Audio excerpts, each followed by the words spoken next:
आज हम नए टॉपिक पे बात करेंगे, उद्देश्यों द्वारा प्रबंध। Good morning. Management by objectives. ठीक है, आप लोगों को सभी को दिख रहा है? उद्देश्यों द्वारा प्रबंध ये काफी इंपॉर्टेंट पॉइंट है प्रबंधन के क्षेत्र में। मैनेजमेंट बाय ऑब्जेक्टिव, इसके बारे में आज हम बात करेंगे। अर्थ, परिभाषा, विशेषताएं और प्रक्रिया। उद्देश्यों द्वारा प्रबंध जो है इसको MOB भी कहा जाता है। MOB इससे भी प्रदर्शित किया जाता है मैनेजमेंट का ऑब्जेक्टिव। ठीक है, सॉरी BO, ठीक है, MBO इससे भी इसको प्रदर्शित किया जाता है। प्रबंध के क्षेत्र में यदि हम देखें तो ये काफी इंपॉर्टेंट होता है।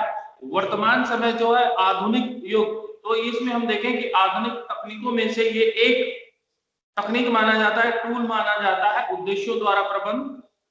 यदि हम संक्षेप में इसको कहें तो MBO ये प्रबंध की एक आधुनिक विधि है जिसके अंतर्गत उद्देश्यों के निर्धारण करने के उपरांत उनके अनुसार कार्य को किया जाता है। जैसे कि पहले भी हमने कहा कि प्लान करना है तो प्लान करने के पहले ऑब्जेक्ट का होना बहुत जरूरी होता है। बिना ऑब्जेक्ट के कोई भी कार्य जो है वो सफलतापूर्वक पूरे नहीं किए जा सकते हैं।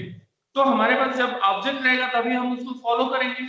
हमारे पास उद्देश्य होना चाहिए, उद्देश्य रहेगा तभी तो उसको फॉलो किया जाएगा और उसके अनुरूप कार्य को किए जाएंगे और क्रियान्वित किए जाएंगे। तो यहाँ पर हम ये देखते हैं जिस तरीके से चक्रवर्ती ने ये कहा,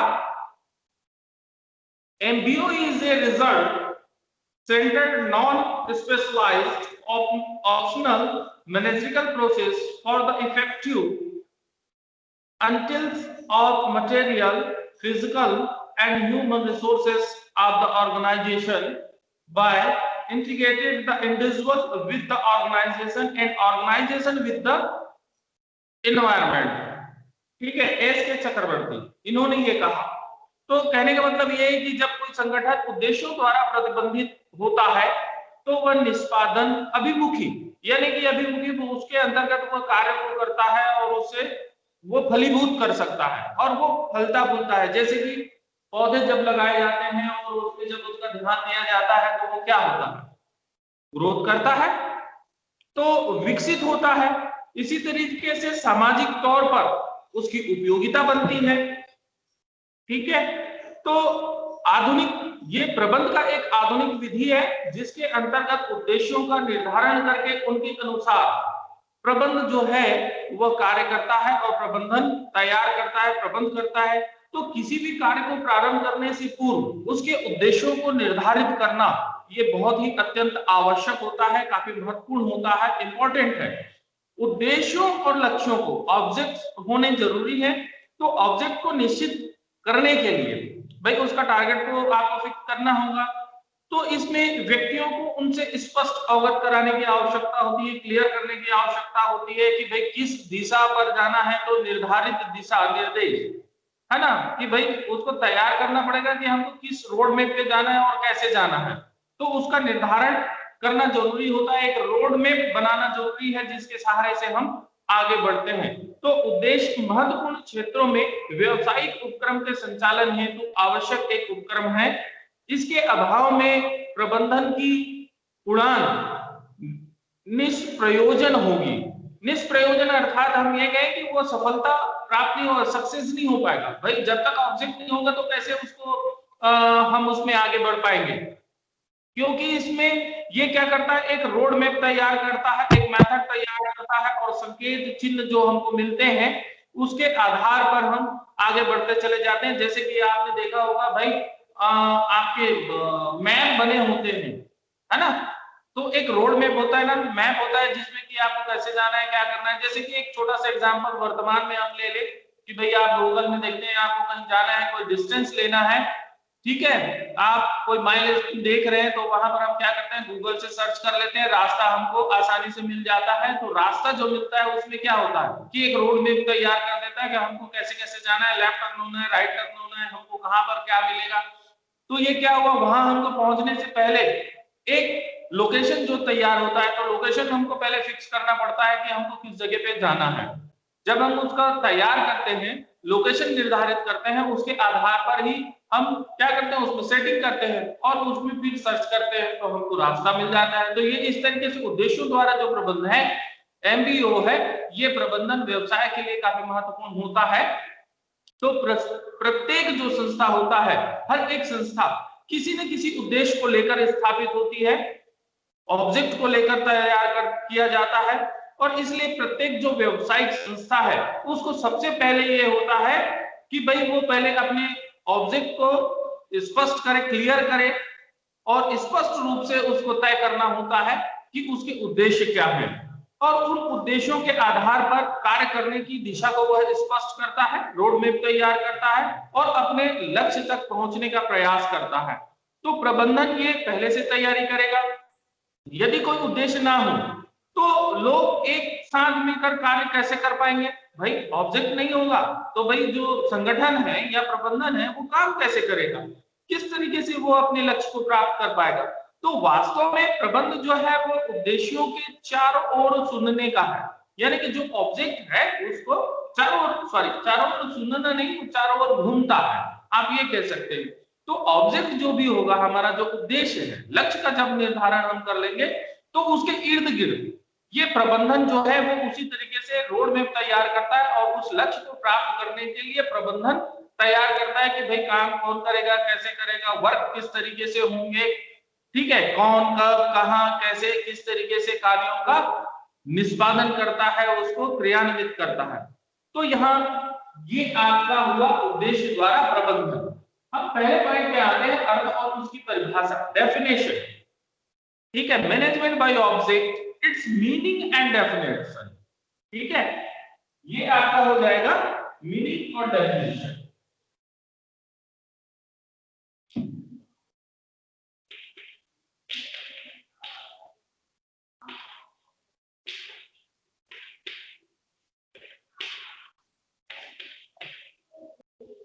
मीनिंग एंड डेफिनेशन में बात करते हैं तो यहां पर हम साधारण शब्दों में उद्देश्यों द्वारा प्रबंध, उद्देश्यों का निर्धारण करके उसके आधार पर प्रबंध करना, जिसके अंतर्गत व्यवस्था के उद्देश्य के आधार पर एक व्यू रचना, फ्रेमवर्क तैयार करता है।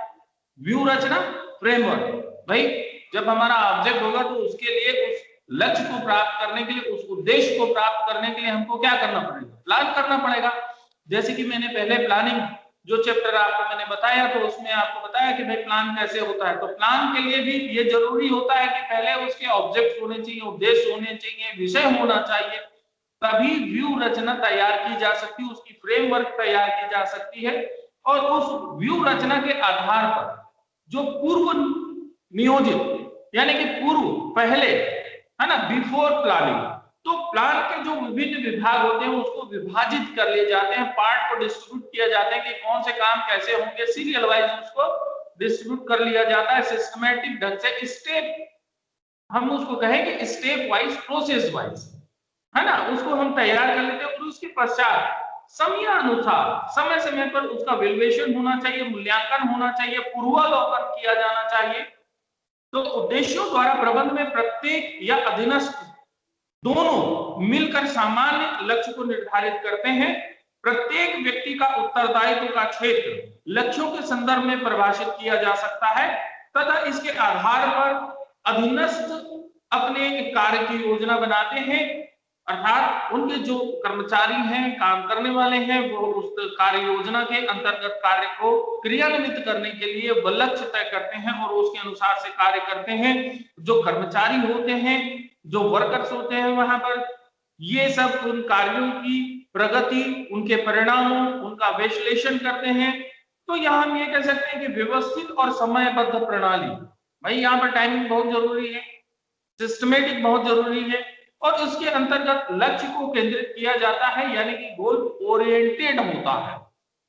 गोल ओरिएंटेड यानी लक्ष्य को प्राप्त करने के उद्देश्य से।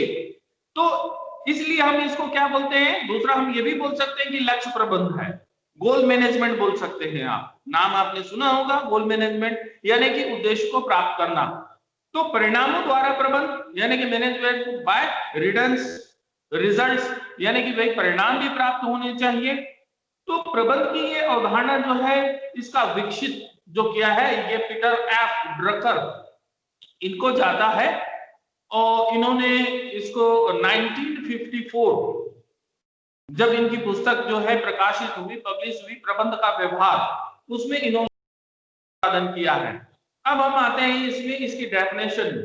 जैसे उद्देश्यों द्वारा प्रबंध की एक जो परिभाषा दी गई है उसमें आप एक डोनेल कुट्स और डोनेल, उद्देश्यों द्वारा प्रबंध एक व्यापक प्रबंध की प्रणाली है जो अनेक महत्वपूर्ण प्रबंधकीय क्रियाओं में व्यवस्थित तरीके से एकीकरण लाती है तथा उन्हें व्यक्तिगत एवं संगठनात्मक उद्देश्यों की कुशलता एवं प्रभावी प्राप्ति के दिशा तय की जाती है। तो इसमें हम ये देखें कि उद्देश्यों द्वारा प्रबंध का एक व्यापक प्रबंध की प्रणाली, एक पॉइंट हुआ व्यापक प्रबंध की प्रणाली, यानी कि सर्वत्र सभी जगह है ना।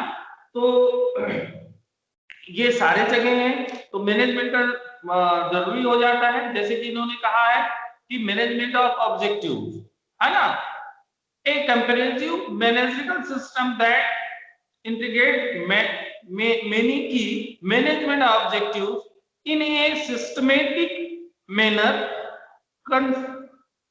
concept directed toward the effective and efficient achievement।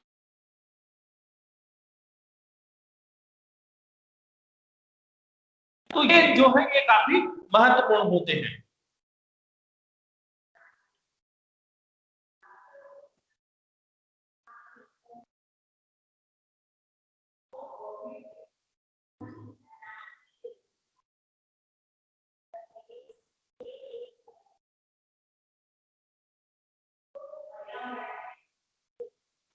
तो यहां पर ये काफी महत्वपूर्ण हो जाता है। तो ये देखें कि कुछ कार्य निष्पादन के मूल्यांकन एक उपकरण मानते हैं। तो कुछ ऐसे व्यक्ति हैं जो अधिक मेहनत जो है भाई काम करना, माने आप जितना काम करेंगे उतना अच्छा है, तो भाई काम को वो ज्यादा महत्व देते हैं। तो ये प्रेरित करने की एक विधि होती है। अब इनके अनुसार उद्देश्यों द्वारा प्रबंध उत्प्रेरण यानी कि मोटिवेशन, तो हम वो कहेंगे मोटिवेशन, भाई काम जितना आप जैसे करेंगे तो मोटिव करना कि भाई काम को करने के लिए उसको प्रेरित करना, और इस तरीके से इसको कार्य करते हैं। तो नियोजन और नियंत्रण स्थापित करने की एक साधन मान होता है, रिसोर्स होता है। तो जैसे कुट्स और डोनेल की मैंने बात की, उनकी परिभाषा की बात की, उद्देश्यों द्वारा प्रबंध एक व्यापक प्रबंध की प्रणाली है, ये सर्वथा है, ये काफी फैला हुआ है, अनेक महत्वपूर्ण प्रबंध की क्रियाओं में व्यवस्थित तरीके से एकीकरण लाती है। अर्थात इसमें जो भी वर्ग है उसमें एकीकरण लाना, यानी कि समानांतर में उसको लाना, एक जैसा उसको प्रबंधन करना, और उन्हें व्यक्तिगत और संगठनात्मक माने इंडिविजुअल और ऑर्गेनाइजेशनल, ठीक है, इंडिविजुअल एंड ऑर्गेनाइजेशनल। तो जो एफिशिएंसी होती है, अचीवमेंट जो करना पड़ता है, तो ऑर्गेनाइजेशन इंडिविजुअल्स ऑब्जेक्टिव्स होते हैं, इनके व्यक्तिगत उद्देश्य और संगठनात्मक उद्देश्यों, इनकी कुशलता और उसकी प्रभावता, उसकी इफेक्टिवनेस पर ये डिपेंड करता है, जिसके अनुसार से, जिसके माध्यम से हम अपने गोल को प्राप्त करते हैं और उसको उसी तरीके से दिशा निर्देश दिया जाता है। पीटर एफ ड्रकर इन्होंने ये कहा, उद्देश्यों द्वारा प्रबंध एक प्रणाली है जिसमें प्रबंधक एवं संपूर्ण प्रतिष्ठान दोनों की कार्यकुशलता में सुधार के लिए विभाग तथा प्रत्येक व्यक्तिगत प्रबंधक के स्तर पर उद्देश्य का निर्धारण किया जाता है। मैं एक बार फिर से ये परिभाषा आपको बता दूं, उद्देश्यों द्वारा प्रबंध एक प्रणाली है, सिस्टम है, जिसमें प्रबंधक एवं संपूर्ण प्रतिष्ठान मैनेजमेंट ये मैनेजमेंट और इंटरप्राइज एज ए होल, यानी सारे, ठीक है, इंटरप्राइजेस माने उस संगठन को पूरे सभी को एक साथ लेता है। प्रत्येक व्यक्तिगत प्रबंधक के स्तर पर उद्देश्यों का निर्धारण किया जाता है, उसकी कार्यकुशलता को सुधारने के लिए, विभाग की व्यवस्था करने के लिए। तो उद्देश्य द्वारा प्रबंध एक प्रणाली है, सिस्टम है। इस सिस्टम के अंतर्गत ये कार्य किए जाएंगे, जैसे कि मैंने कहा कि उद्देश्य पहले डिसाइड करना है और उद्देश्य के अनुसार से चलना है, तो उद्देश्य की प्राप्ति काफी जरूरी होती है। तो यदि हम इन परिभाषाओं का विश्लेषण करते हैं, देखते हैं या विवेचन करते हैं इससे, तो ये एक बार स्पष्ट हो जाता है कि उद्देश्य द्वारा प्रबंध जो है ये एक प्रोसेस या सिस्टम है जिसमें सभी स्तर के, यानी सभी स्टेज के जो मैनेजमेंट हैं और उनके साथ जो जुड़े लोग हैं, जो इन्वॉल्वमेंट है जिनका, है ना, ये सब मिलकर एक कहें कि जो संस्थागत, ठीक है, संस्थागत, विभागीय, ठीक है, डिपार्टमेंटल और व्यक्तिगत यानी कि इंडिविजुअल, इन उद्देश्यों का वो निर्माण करता है और फिर उसको क्या करता है, प्राप्त करने की कोशिश करता है और उसको प्राप्त करने के लिए प्रबंध की क्रियाओं का संचालन करता है, यानी कि मैनेजमेंट प्रोसेस लागू करता है, ताकि वो क्या करे कि जो संसाधन है, रिसोर्सेज है, चाहे वो फिजिकल हो चाहे वो ह्यूमन रिसोर्सेज हो, इन सभी को प्रभावशील तरीके से वह उसका उपयोग करता है या उसका उपयोग किया जा सके। भाई इसमें ये है कि जैसे हम देखते हैं कि व्यक्तिगत, तो व्यक्तिगत यानी उसके व्यक्तियों के, भाई जो कर्मचारी हैं वहां पर काम कर रहे हैं, जो विभागीय अधिकारी हैं, तो उनका इंडिविजुअल एक्सपीरियंस है, उनका वर्क स्टाइल है ना, काम वो किस तरीके से कर सकते हैं, उनके कल्चर्स क्या हैं, स्किल्स क्या हैं, इन सारी चीजों का उपयोग होगा। तो उद्देश्य की प्राप्ति के लिए, जैसे कि हाँ पहले हमने बात किया था कि भाई प्लान जो है, भाई प्रबंधन का मैंने बताया कि प्रबंधन वो है कि कब, कहां, कैसे, कौन, किस तरीके से कार्य को करता है। तो एक अच्छे प्रबंधक का ये गुण भी होता है, उसको मालूम होना चाहिए कि भाई उसके कर्मचारी जो हैं वो कितने क्वालिफाई है, भाई कौन कर्मचारी कौन से कार्य को कर सकता है। इसके लिए मैंने आपको एक एग्जांपल भी बताया था कि भाई इसमें ये देखा जाता है कि भाई जैसे कि घरों में आप देखते होंगे कि आप 4-5 भाई बहन हैं और घर में है, तो घर के जो मुख्य जो होते हैं, मुखिया जिनको कि हम कहते हैं हेड, तो वो उनको ये मालूम रहता है कि कौन सा काम को कौन करेगा, तो उसको उसको काम को सौंपा जाता है। कई बार ऐसा होता है कि अरे यार मेरी को बार बार कहा जा रहा है, अर्थात उस समय में क्या होता है कि वो व्यक्ति, उसकी स्किल जो है वह अच्छी है, वह उस कार्य को कर सकता है, इसलिए उसको बार बार कहा गया।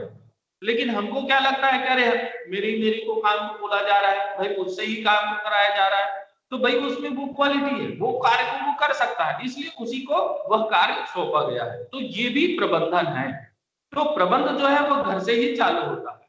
अब यहाँ पर हम उद्देश्यों द्वारा प्रबंध की बात कर रहे हैं, तो यानी कि ऑब्जेक्टिव, लक्ष्य को तय करना और उसके आधार पर प्रबंधन तय करना और प्रबंधन के कार्य को क्रियान्वित करना। तो अतः ये हम ये देखते हैं कि वर्तमान समय में, आधुनिक युग में, उद्देश्यों द्वारा प्रबंध को केवल कार्य निष्पादन या कार्य मूल्यांकन का एक हम उपकरण या अभिप्रेरण की एक विधि मान सकते हैं, बल्कि ये एक व्यापक प्रबंध की दर्शन है, ठीक है, कंप्रेहेंसिव साइकोलॉजी ऑफ मैनेजमेंट, इसके रूप में इसको जाना जाता है, जो कि सभी संगठनों के, सभी प्रकार के जो संगठन हैं, चाहे वो गवर्नमेंट हो चाहे वो नॉन गवर्नमेंट हो या प्राइवेट सेक्टर हो, है ना, ये सभी जगहों पर इनको उपयोग में लाया जाता है, जिससे कि संगठन जो है विभागीय समूह और व्यक्तिगत उद्देश्यों की अपनी पहचान कर सकता हो और प्रबंध की व्यूह रचना, नीतियां और कार्यविधियों का निर्धारण कर सके, जिससे कि उद्देश्य के संदर्भ में कार्य का निष्पादन किया जा सकता हो।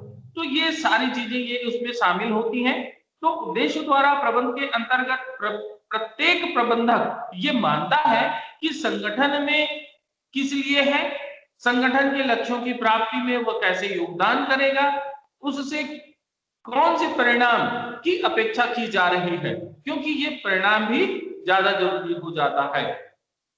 तो इस प्रकार से उद्देश्य द्वारा प्रबंध के अंतर्गत पूर्ण निर्धारण लक्ष्यों से इसकी डेविएशन, विचलन की पहचान की जाती है, उसमें सुधारात्मक कदम उठाए जाते हैं। सुधारात्मक मतलब कि परिणाम स्वरूप, भाई परिणाम ओरिएंटेड होने चाहिए, रिजल्ट ओरिएंटेड होने चाहिए, है ना। ऐसे स्टेप्स लिए जाते हैं जिससे कि ऑब्जेक्ट के आवश्यकता अनुसार जो ऑब्जेक्ट्स होंगी उसकी रिक्वायरमेंट के आधार पर उसमें इंटरनल और एक्सटर्नल दोनों ही जो डिफरेंसेस होंगे, जो परिवर्तन होते हैं, जो चेंजेस आते हैं, उनके अनुसार से कार्य का समायोजन किया जाता है। तो उद्देश्य द्वारा प्रबंध के अंतर्गत अपने जो अधीनस्थ हैं उनके योगदान के बारे में जानना भी आवश्यक होता है।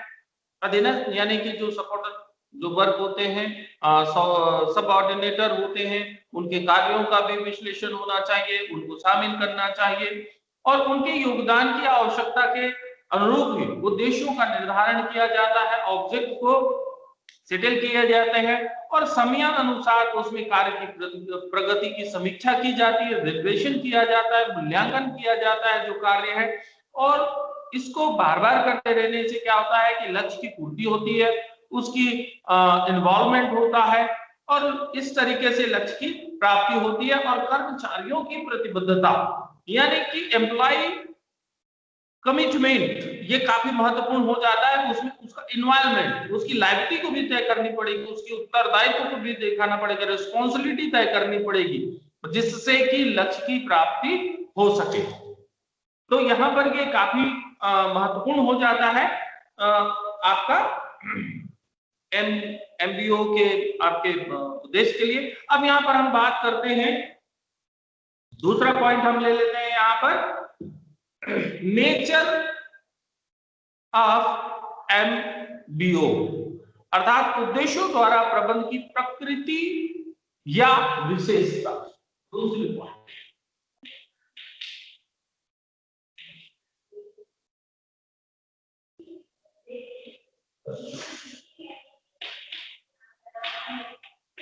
प्रकृति अथवा विशेषता।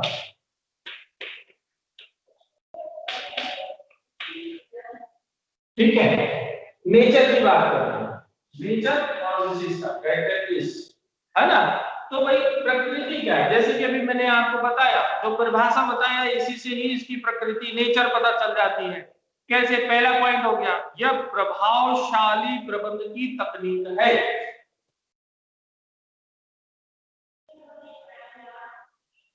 अब इसमें मैं पॉइंट वाइज आपको बता देता हूं। प्रकृति अथवा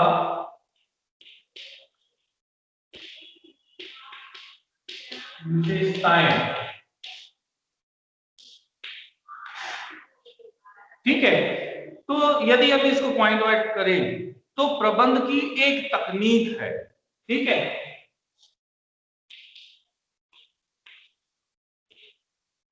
प्रबंध की तकनीक, तकनीकी, ठीक है। तकनीकी का मतलब हो गया, क्या हो गया ये, इफेक्टिव मैनेजमेंट, माने टेक्निक है ये, ठीक है।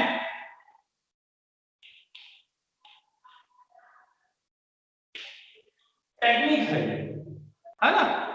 तो जैसे कि हम बोलते हैं, तो ये क्या होगा, उद्देश्यों द्वारा प्रबंध का ये एक ऐसा प्रक्रिया है, ये एक ऐसा टूल है जो संगठन के प्रबंध के हर प्रत्येक पहलू को ये प्रभावित करता है, इफेक्ट करता है और प्रभावशाली और कुशलता पूर्वक से प्रबंध के कार्य को करता है। तो सामान्य उद्देश्यों का निर्धारण, अधीनस्थों के उद्देश्यों को लेना, उत्तरदायित्वों को सौंपना, भाई रिस्पॉन्सिबिलिटी भी तय करती है, तो रिस्पॉन्सिबिलिटी भी देना पड़ेगा कि भाई वो काम करेगा और उसके लिए वो जवाबदेही होगा, है ना। संसाधनों का विभाजन करना, जो रिसोर्सेज है उसको डिस्ट्रीब्यूट करना और उसके अनुसार से जो रिजल्ट्स आ रहे हैं उसका वैल्यूएशन करना, उसकी समीक्षा करना और उसके अनुसार से प्रबंधन तय करना। दूसरी बात होता है, प्रबंधन जो है ये प्रबंध का एक दर्शन होता है, प्रबंध का एक दर्शन, प्रबंध का एक दर्शन, नाम से ही स्पष्ट हो जाता है आपका एक दर्शन, ठीक है। अर्थात मतलब कि क्या हो गया,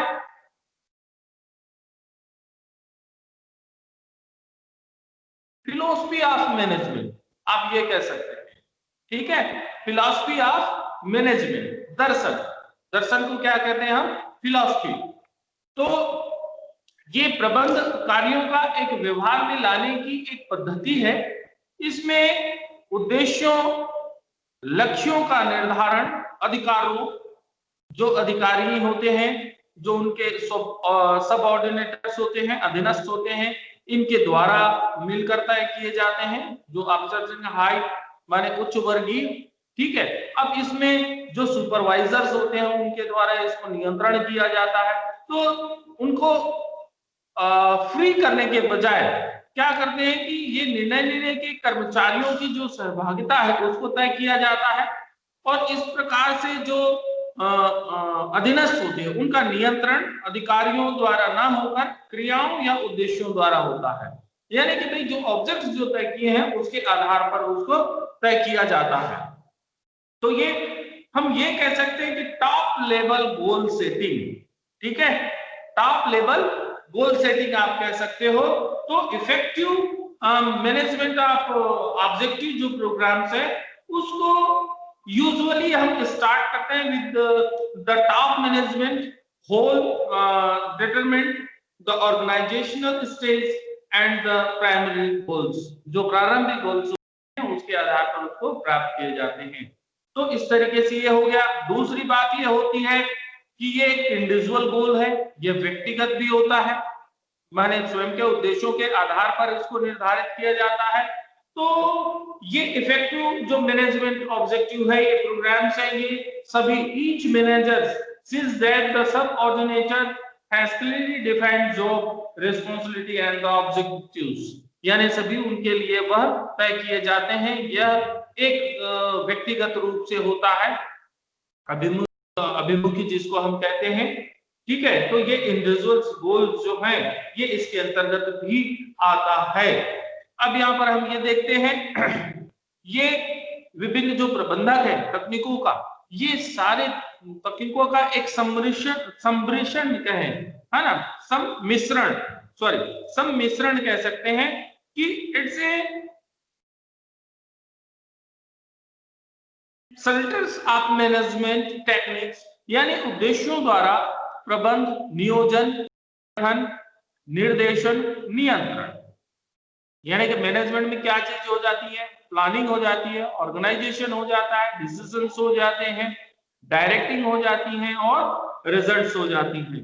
तो ये सभी जो इंपॉर्टेंट पॉइंट्स हैं, पहलू हैं, इनको इसमें शामिल किया जाता है ताकि ये तकनीक को और अच्छा बनाया जा सके। यह एक समीक्षा प्रणाली है, रिव्यू सिस्टम है। ठीक है, समीक्षा प्रणाली,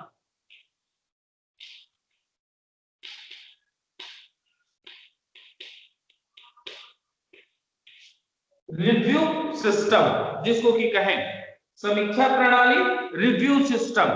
तो इसके अंतर्गत वास्तविक परिणामों की समीक्षा की जाती है, जो रिजल्ट्स आते हैं उसका एनालिसिस किया जाता है और उसके अनुसार से जो हमारे ऑब्जेक्ट से रिलेटेड है ना, उद्देश्यों के जो संदर्भ में है उसके अंतर्गत की जाती है। तो समीक्षा जो है निरंतर होनी चाहिए, उसका वैल्यूएशन, जो वर्क किए जा रहे हैं उसका वैल्यूएशन टाइम टू टाइम होते रहना चाहिए, कि जिससे कि हमको ये पता चल सके कि हमारा जो गोल को उसका जो ऑब्जेक्ट है वो हम अचीव कर पा रहे हैं कि नहीं, और उसको हम कब तक के प्राप्त कर सकते हैं।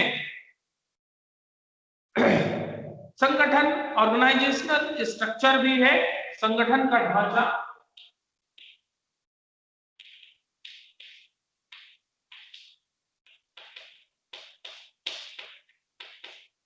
स्ट्रक्चर, ठीक है, ऑर्गेनाइजेशनल स्ट्रक्चर। ठीक, इसके अंतर्गत संगठन का ढांचा इस प्रकार से, यानी स्ट्रक्चर्स ऐसे तैयार किए जाते हैं कि जिससे कि प्रत्येक प्रबंधक यानी हर एक मैनेजमेंट अपनी जो निर्णय है, जो डिसीजंस है, उसको वह फ्री होकर, स्वतंत्रता से वह ले सके, जिससे कि परिणाम जो है, जो लक्ष्य के आधार पर हमको प्राप्त हो सके, यानी कि समय व परिस्थिति के अनुसार उसमें निर्णयों में परिवर्तन किए जा सके, इतनी उसमें स्वतंत्रता होनी चाहिए, फ्रीडम होनी चाहिए, ताकि वह रिजल्ट को अचीव कर सके। तो इस तरीके से यहाँ पर इनके उद्देश्यों की हम बात करते हैं, नेचर की हम बात करते हैं। ठीक है, पार्टिसिपेंट होना चाहिए, इसमें पार्टिसिपेशन होना चाहिए, यानी कि सबकी सहभागिता होनी चाहिए, ये भी जरूरी है, सहभागिता।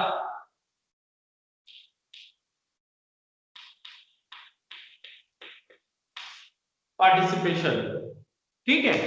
तो इसमें जो मैंने सब ऑर्डिनेट जो है, ठीक है, तो ये सबका पार्टिसिपेशन होना चाहिए। ऑब्जेक्ट्स का वेरी कंपलसरी, यानी कि उसको हम ये कह सके जो उद्देश्य की प्राप्ति के लिए है, तो उद्देश्य की प्राप्ति के लिए उसमें सबकी सहभागिता होना अनिवार्य हो जाता है। तो यहाँ पर ये पॉइंट आपका खत्म होता है उद्देश्यों द्वारा प्रबंध की प्रकृति और विशेषता तक, है ना। टाइम हो गया है, अब हम मेरी नेक्स्ट क्लास है, इसलिए मैं यहाँ पर इसको क्लोज कर रहा हूँ, बंद कर रहा हूँ। अब आगे के जो पॉइंट्स होंगे वो हम आगे निर्धारित करेंगे। ओके।